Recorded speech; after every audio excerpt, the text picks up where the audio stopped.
Each chapter of Bhagavad Gita opens another layer of wisdom. And Bhagavad Gita has been designed in such a way that Sri Krishna Paramatma, being the best teacher that one can ever get to teach spirituality, reveals chapter by chapter finer nuances of spirituality and does it so very logically, methodically, and in the question and answer format, which is the most useful and most easy to understand format for all aspirants of spirituality. One way discourses, upadeshas, pravachanas do not make as much as impact as a two-way conversation. So Bhagavad Gita is a dialogue between the disciple and the master. But the disciple can stop the master at any point in time. Arjuna Uvacha, and then he starts off his question. And Sri Krishna, with all his patience that only divine can exhibit, answers the question again and again and again. And this goes on for all the 18 chapters, where Krishna is always ready to answer the questions and doubts of the disciple Arjuna. For a teacher, the happiest thing is to find the right kind of disciple. Because all cannot be disciples, all cannot be students just by getting an admission into the institute. But those who are eager to learn, Shraddhavan, Satyadhriti, as Yama calls Nachiketa, who would take nothing in exchange of the highest wisdom. They do not want to trade this opportunity with any lesser blessing than to attain the highest wisdom of self-realization. Such students are rare to find, and when found, they are teacher's delight. So like Yama tells Nachiketa, I am lucky to have found a student like you who was so resolute in knowing the truth. And Nachiketa in turn praises Yama, that I have found a teacher like you, nobody else can teach me. He says, Na narena avarena prokta esha suvigneyo bahudha chintyamanaha, because this topic has been explained by so many people in so many ways. It has been understood and taught in so many ways. Nobody knows which is the best way to learn this knowledge. And so anybody else who has not experienced this knowledge, if he explains the knowledge, it will never be the same as you, O Yama. Because you, when you speak about it, it goes straight into our hearts. Because you are the source of all the knowledge. And that is the kind of teacher Arjuna has found in Krishna. And look at Krishna's patience. Arjuna and Krishna were known to each other for a very long time. But Krishna did not decide to reveal this knowledge until this day of the battle, when Arjuna was completely ready to listen to what Krishna was saying. Because the situation was such. When doctors, our Reddy has just retired, he will tell us, when he tells people about preventive medicine, nobody listens. When they get into trouble, then they listen to whatever doctor says. When the doctor tells the patient, see, eat like this, don't eat that, don't have these habits, maintain your health, maintain your habits, do yogasana, do exercises, nobody listens. Only when they get into trouble and they need immediate intervention from the doctor, then they are able to listen to whatever doctor is saying, and they are more serious about it. Isn't it? That is what has happened. Even in COVID times, when things were spreading, wear mask, do this, do that, social distance, sanitizers, nobody was willing to listen. When they got COVID, then they realized how important it is. So in our lives also, unless situations come like that, the teacher's teaching does not make sense to us.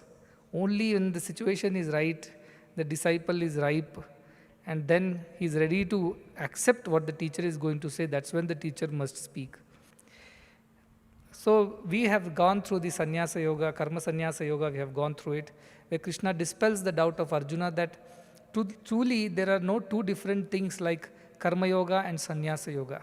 In fact, the one who is established in the highest self, whatever he does, he is unattached to that work, and therefore he does not renounce the work. Instead, he renounces the idea of doership and enjoyership. That is the idea of all the 3 chapters of Karma Yoga, Jnana Karma Sannyasa Yoga and Karma Sannyasa Yoga. it finally comes to the conclusion that the one who has established himself in the knowledge of the self, such a person is never bound by the action because he does not think he is the doer or the enjoyer. As Ashtavakra says, na kartasi na bhoktasi mukta evasi sarvada. He is always free. Mundaka Upanishad explains the idea of such a Brahmagyani who knows the self, yet he is busy doing actions in the world.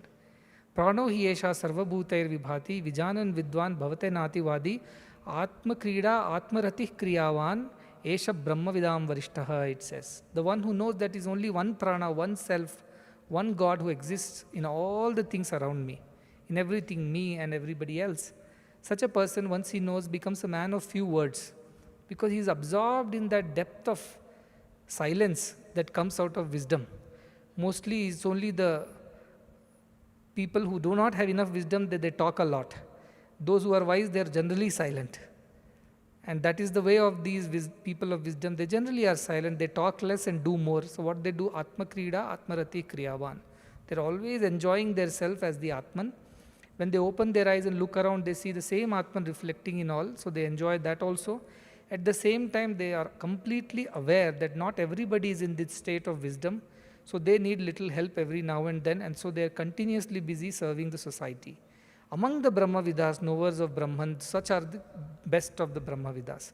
There are many Brahmavidas. They sit in the caves, they give upanyasas, they only engage themselves in certain ritualistic worships or encourage prayers and certain observances which are more ritualistic. But very few Brahmavidas are there who will go out in the society and work for the society and improve the society and help people live better lives. So that is the idea of the entire Karma Yoga. Do your actions, do it perfectly without attachment to the results, and also with the knowledge that you are not the doer nor the enjoyer. It is the self, it is that same Supreme God who does everything through all of us. That one God expresses through all of us, and in that knowledge we become free of ego and attachments. So that is the idea of the Karma Sannyasa Yoga at the end. Now from there, in the last chapter, if you remember, Krishna had mentioned a little bit about Dhyana Yoga. Now, Krishna is a very subtle teacher. He leaves hints here and there for what's coming next. I also do like that. I also open a topic slowly and close it quickly and let that go into the mind of people who are sitting over here. And then slowly after a few weeks, I will start the topic again. I allow people to digest what I have said. Same thing Krishna. He opens Dhyana Yoga because he clearly says, between people who follow the path of self-enquiry, like the sages of the yore, and those who have to work in the society like Arjuna in the present times, I need people who work in the society with detachment. That is better path, he says. So he encourages Arjuna to work. At the same time, he says that to attain jnana, you must purify yourself through work only. Sitting idly, we cannot purify ourselves. You all know, if you sit for 10 minutes, 20 minutes, first few minutes will go well. After that, all kinds of thoughts start coming in. So we cannot purify ourselves by sitting idle and meditating. We have to first do action in the society. So the first 5 chapters are all about action in the society. You must work. What kind of work? Selfless work, which purifies you, makes you selfless. All the impurity in our life is our selfishness only, nothing, no other impurity. Anything born out of selfishness is impure. This is the idea of earlier chapters. So now he says that it is not enough if you are pure, your mind is pure, your mind should also be steady. That steadiness of mind is also important to attain jnana. Because at the end, we all want to realize the self. That is the ultimate purpose of all our lives, we all know. But as Shankaracharya told very clearly, karmani chitya shuddhyartham ekagryartham upasana mokshartham brahma vidyayam iti vedanta dindima. For purification of mind, karma is important, that is karma yoga. For stability of mind, you need upasana, that is meditation, contemplation. And for ultimate realization of the self, it is only the knowledge, path of knowledge, self-inquiry is important. But is Arjuna capable of doing the self-inquiry yet? No. Because he is still attached to his ideas of doership and enjoyership. So Krishna says, you do things for the sake of doing, don't get attached, purify your mind, that is the first step. A pure mind is easy to control and stabilize. See, a lake is there. If the lake is dirty, you cannot see your reflection. If the lake becomes clean, yet it remains unsteady, the waters are unsteady, even then you cannot see your reflection. So cleaning the lake is like karma yoga, do selfless action. And steadying the lake is the upasana, that is dhyana yoga, which is coming up now. So he tells Arjuna, I will take you step by step. As I said, first few chapters are about karma, karma yoga. Next few chapters are about dhyana, upasana, bhakti. And final few chapters are completely devoted to the idea of wisdom. This is how Bhagavad Gita has more or less broadly classified. They keep overlapping, but that is the broader theme. So if I have to tell you, before in the previous chapter, he did mention about the Dhyana Yoga when he said, in the 27th and 28th shlokas of the previous chapter, he says, Parshan kritva bahir bahyansh chakshushaiva vantare bhruvoh pranapanau samau kritva nasya bhyantara charinau. He says that the yogi, a dhyana yogi, what does he do? The one who is meditating, he takes all his, he cuts off his connection with the external objects. That is like seeing this, tasting that, smelling that. He decides to withdraw, like how? Like a tortoise withdraws its limbs. And then what he does, he steadies his breath in his nose, both the outgoing and ingoing breath. In a systematic, steady, methodical way he breathes and even holds the breath, because breath and mind are connected. Breath is like wind, mind is like fire. So the more wind, more fire. So if you control your breath, you can control the mind. And therefore, it is important to practice pranayama. So he slightly mentions that such a person who is a yogi, who believes in this kind of a path, he controls his breath, steadies his breath in the nostrils, and meditates between the two eyebrows, what we call as third eye. There, or Agnya Chakra, he meditates there, and in that state, he remains all the time. And what else he does? He says, Yatendriya Mano Buddhi Muni Moksha Parayanaha. He has, by his effort, controlled his mind, controlled his buddhi, because he wants to attain moksha. He wants to attain freedom from the senses and the sense objects. And Vigatecha Bhayak Krodho Yah Sada Mukta Eva Saha. And what happens to him? He is free from all desires. Also Krodha and fear. Ichha Bhayak Krodha. If you have Ichha only, you have either Bhaya or Krodha. Ichha means desire. That will lead to either the fear, whether the desire will get fulfilled or not, and anger when the desire does not get fulfilled. So these are things that he has gotten rid of. Why does he work in the world? Moksha Parayanaha, for the sake of attaining the highest knowledge. So this is the idea. In the previous chapter, Krishna opens the topic that how a yogi meditates, keeps his breath in control, cuts off from the external sense objects, and then meditates on the place between the two eyebrows. In fact, behind the Agnya Chakra, there is something called a pineal gland in the middle of the two lobes of the brain. They say that is the seat of intuition. Still, a lot of research is going on, but very little has been spoken about the pineal gland. But that is the place which most of the yogis talk about, that is the place where the seat of intuition sits. And when you meditate here, a current flows till the pineal gland back of your head, and that's what opens up many other sensory perceptions. You see things, you hear things, you experience things beyond what is available to your physical eyes. So these yogis get to know about the past, present and future through such kind of things. But that is only the part of it. The real thing is when you meditate there, it also opens your intuition to realize that you truly are divine and not just the body and mind. That is the final stage. As you climb the mountain, at different levels you will see different views. But at the summit, you see a 360-degree view. So the true opening of third eye is when you see that complete view of oneness of divinity. Till then, you may get many experiences. Many people get stuck. That's why Dhyana Yoga is quite a complicated and sticky or a slippery chapter. Many people want to get into Dhyana. Why? Can I know what is going to happen next month? What examination questions are going to come? Or what am I going to become when I grow up in life? This is not the reason why you should do Dhyana Yoga. There are siddhis available, but this is not the reason. You should do it so that you realize that you are divine. That is the ultimate purpose. All the things on the way is not required. Ramakrishna Paramsa would always discourage people who are getting into this kind of siddhis. He would laugh at them. And once it so happened that a man came walking on the river and wanted to show off to Ramakrishna Paramsa that with all my yoga siddhis, I can walk on water. So he made and announced his presence. I am here. Did you see I walked on the river and came? Ramakrishna Paramsa said, is it so? How many years did it take for you to learn that? He said it took 20 years or 25 years of practice of all the yoga so that I could walk on water. He said, 25 years you wasted. You could have given 25 paisa to the boatman. He would have brought you this side. What a waste of your 25 years. So that is the idea of the jnanis. But these yogis, they get stuck here and there. So that's why before itself, I am giving you a warning, caution. enter with caution, at your own risk. Dhyana yoga is getting a little more complicated than the simple karma sannyasa yoga. So, okay, let us see what is there. I'll quickly try to cover. So, first sloka, Dhyana Yoga, chapter 6, Sri Bhagavan Uvacha, Krishna says, Anashritah karma phalam karyam karma karoti yaha sa sannyasi cha yogi cha na niragnir na cha akriya. This is continuation of the previous chapter. What kind of sannyasi or what kind of yogi should you be? He says, Anashritah, he is not dependent on anybody because he has no desire. When you have desire, you have to bend in front of people. If you are desireless, who can control you? Ashtavakra says, Nirvasano niralambha swachanda mukta bandhanaha kshipta samskaravatena cheshtate shushka parnavat. The one who has no dependencies on anybody because he has no desires. Such a person is free. Who can control such a person? He moves around in the society like a dry leaf that floats in the wind without being forced by himself or anybody else.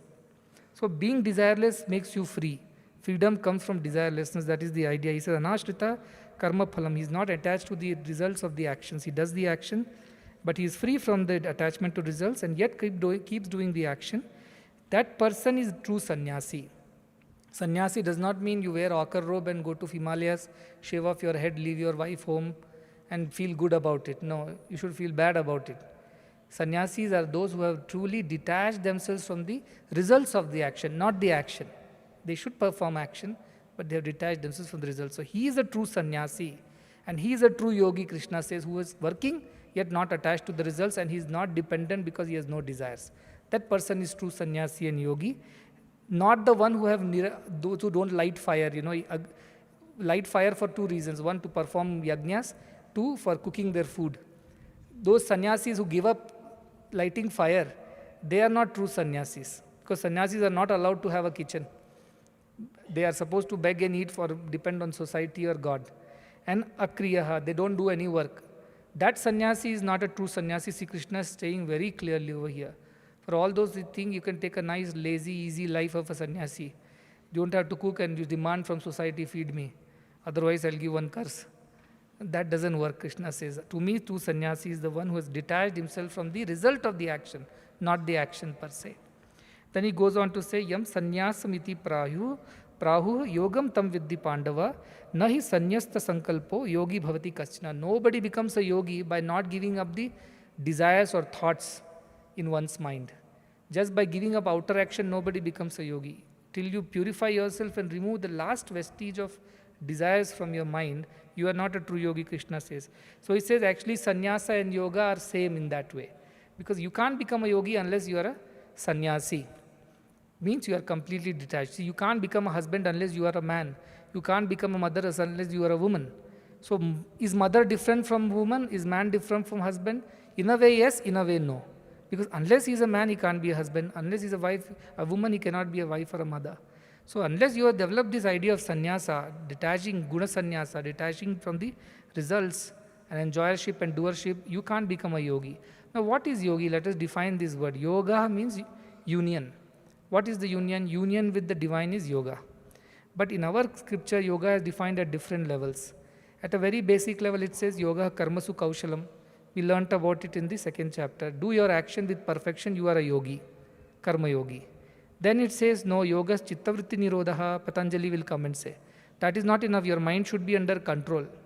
Patanjali Yoga Sutra. That is yoga, if you can control your vagaries of mind. That is what Dhyana Yoga will be talking about. That is the second level of yoga. But that is also not complete. Another yoga is Samatvam Yoga Uchyate. The total equanimity in life is yoga, where you are not disturbed by the bad and good that happens to you or around you. You are always equanimous. That is the highest.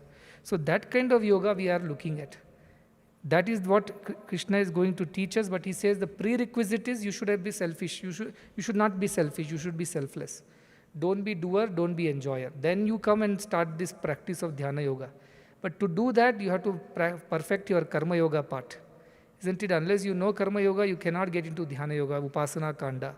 That is what this thing says. And he says, these people who are working like this, Aru Rukshor Muner Yogam Karma Karana Muchyate, Yoga Udastasyaiva Shama Karana Muchyate. Those who are beginners on the path of this yoga, Dhyana Yoga, for them karma, detached work is the way to start.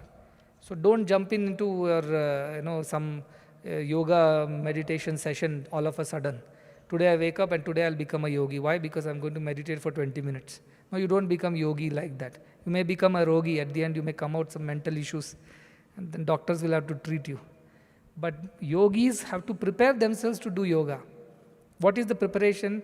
For the beginners in yoga, upasana or dhyana kanda, they have to start with practicing detachment from the objects, sense objects, actions and their results. That is the prerequisite. So, arurukshaha, the beginners should follow the path of karma first and purify themselves.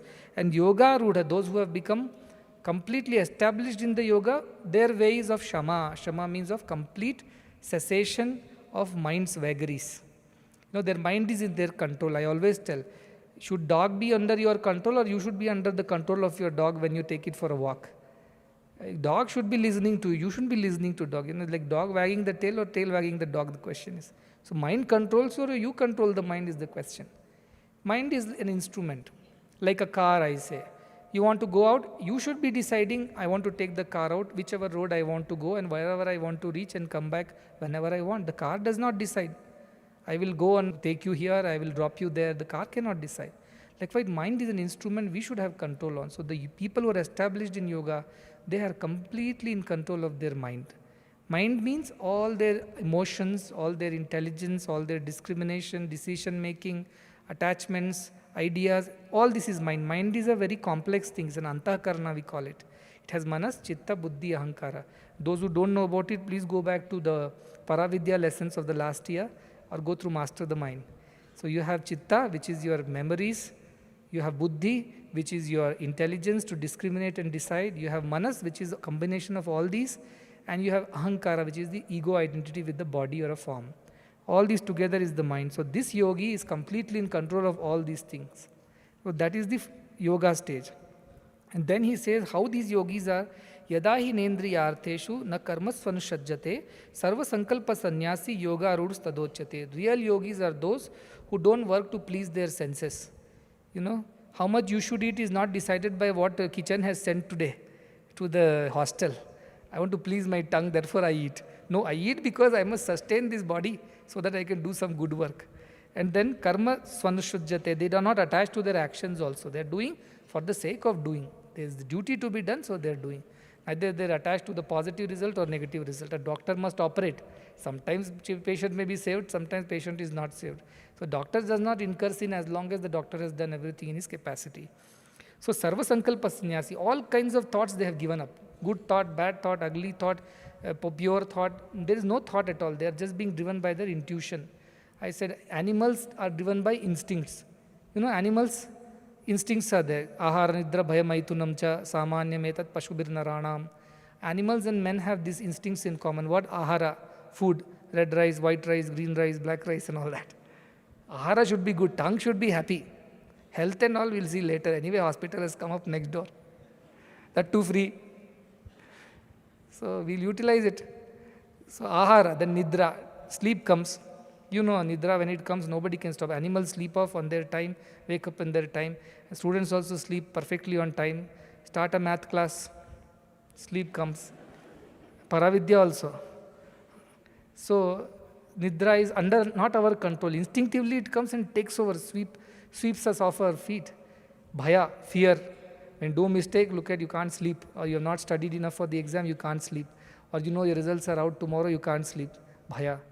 And maithuna, as you grow up, you need to have your partner and you want to grow in life, you want to enjoy the pleasures. So these are all instincts. Animals live by instinct. Humans live by intelligence, I say.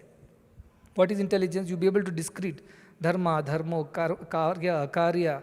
You should be able to differentiate between what is good, what is not good, and then decide and do things. That is given to human beings. Most of the human beings use their intelligence well. But divine beings work through intuition. For them, there is nothing like I want to do this or I have thought about it. It may come through their mouths, but they don't call themselves as the speakers. That's why I keep announcing projects and somebody says, how do you come up with these new ideas? One day Sri Srinivas himself was surprised. He's saying, how do you come up with new ideas like this?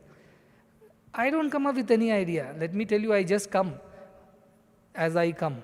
Ideas come from elsewhere. I just allow it to express itself without diluting it or without obstructing it. When the divine wants to speak, uses my mouth. That is how I think of it.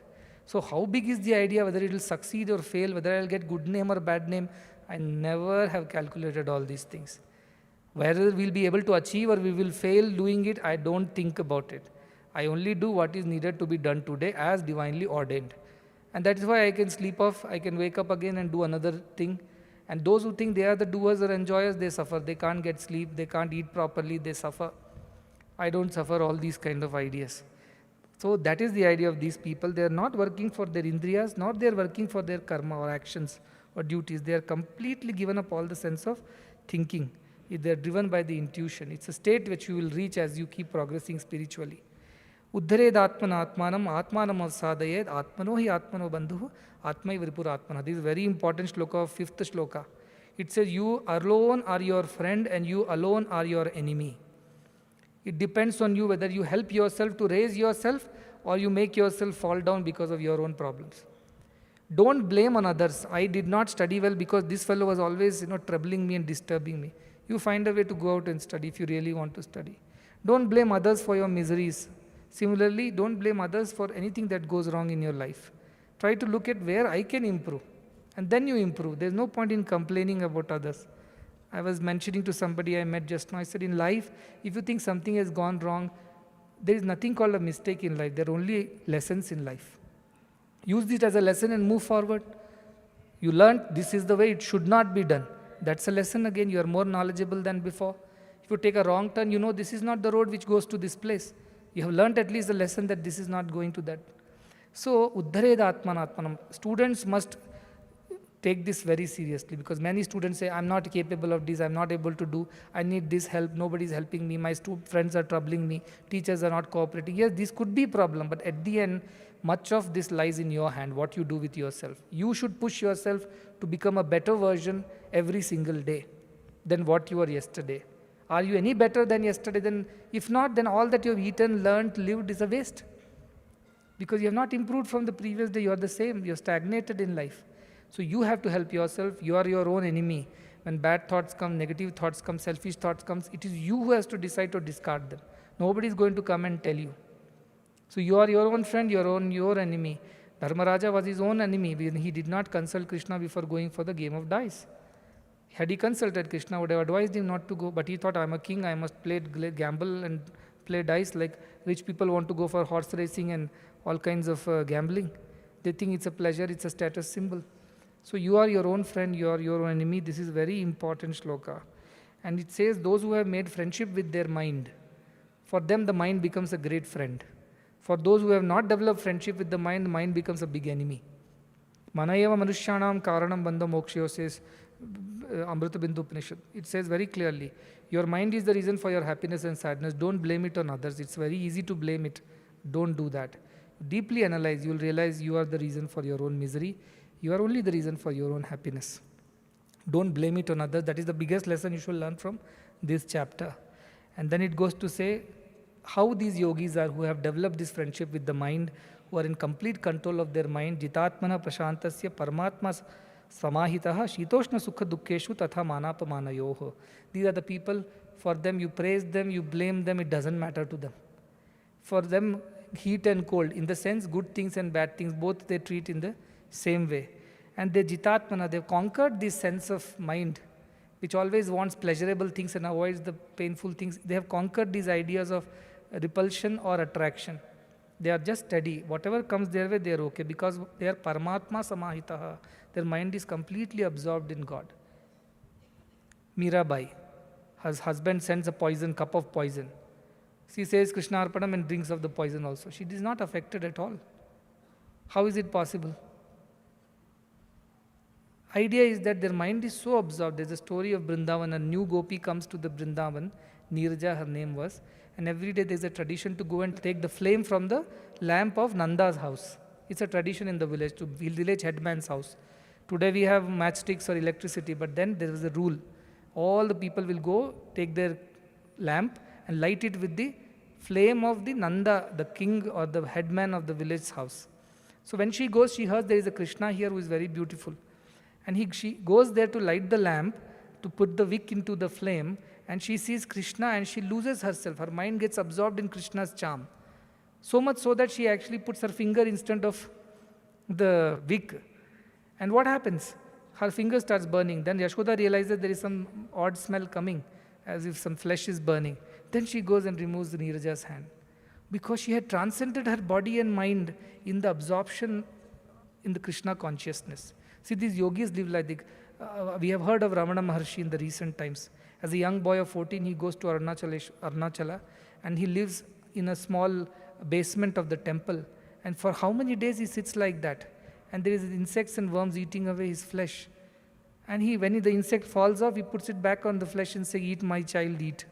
Now, how many of us can do that? Because they have transcended the sense of body and mind. Their mind has got absorbed in the Brahman. So this is first Krishna is setting the standard. When you do Dhyana Yoga, this is all you should be able to achieve. So first Krishna is telling this is what you will attain. Then he will explain how to attain. Finally, he will summarize that this is what is the final result. So he says this is what you will become if you develop that Brahma consciousness. And he says, the same yogi, he says, Jnana Vijnana Triptatma Kutastho Vijatendriya Yukta Ityuchyate Yogi Samaloshtashma Kanchana. He treats gold, stone or a pebble, everything as same. You can't lure him with a little more gold. Kabir Das was there. Somebody wanted to test his purity. So he came and offered a big diamond. And Kabir Das said, "What do I do with this?" He says, "I want to give to you, you're a great Jnani." So he tells his son, "Put it somewhere," and he tucks it in in the hut somewhere. And this rich man thinks, "I will test. Maybe he'll later go and sell it in the market and make money." So after a few days, he comes back and says, "I had given you a diamond. What happened to that?" He says, "What did you give me?" He said, "The diamond." "Oh, I didn't even know it was a diamond. Some stone you gave me." Then he asks his son, "Where is that thing?" And it is still tucked in there only. He never had desire to take it out and find out what it is and go and sell it in the market. Because they treat stone, gold, pebble, everything as same. When we reach that state, we have become yogi. That's what it means. When you don't differentiate between this is valuable, this is not valuable, everything you treat equally. Imagine the state of that mind. How free that mind must be, isn't it? It doesn't compare, doesn't feel bad or good about what they have, what they don't have. Everything is okay with them. So he says, such a person, Suhrad Mitra Ari Udasina. He is same to the friend and the enemy. And Krishna goes on to explain, Madhyastha Dveshya Bandhushu. He is same to the person who hates him, who is his friend, and who is neutral also. See, Krishna covered that neutral ground also. Not only those who hate and love you, even those who neither hate nor love you, he is the same to them also. Sadhushvapi cha papeshu samabuddhi vishishate. To the sinner and the saint, his buddhi is same. Sir Vivekananda was there in the court of a king. A lady dancer, not considered very highly placed in the society. Those kind of dancers, she was to present a dance. And Vivekananda felt humiliated that how can in front of a sannyasi you are making a girl like this dance. But she came with the devotion that I am able to present my talent in front of a great yogi like Vivekananda. And Vivekananda is thinking in his heart, how can this lady come and dance in front of me? After all, who I am?